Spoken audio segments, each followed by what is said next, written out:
Le port multifonctionnel de Ndayane, à 70 km au sud de Dakar, la capitale sénégalaise, commence à prendre forme.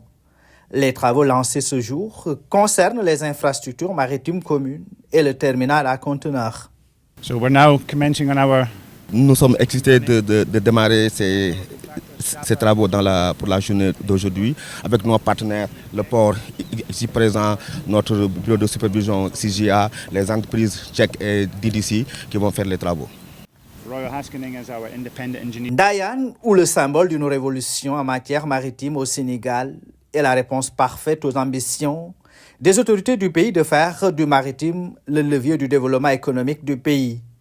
Le matériau utilisé pour cette phase des travaux est essentiellement de chez nous. Tous les matériaux qui sont utilisés dans le cadre de ces travaux-là sont disponibles dans les carrières au Sénégal.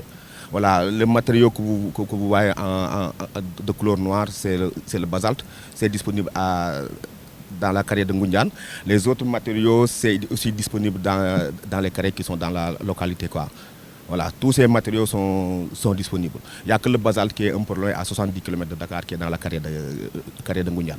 Les travaux de construction de la digue de protection démarrés en 2023 avancent à pas de géant. Dans le cadre des travaux préliminaires, l'entreprise a déjà exécuté les 565 mètres de digue de protection. C'est là exactement où nous sommes, sur la fin des 165 mètres de travaux déjà réalisés. Pour la continuité de la protection sur 2 km et la mise en œuvre de la plateforme. Le projet du port de Ndayane, lancé en 2020, représente un investissement sans précédent pour le pays, à hauteur d'$1 milliard en 2 phases.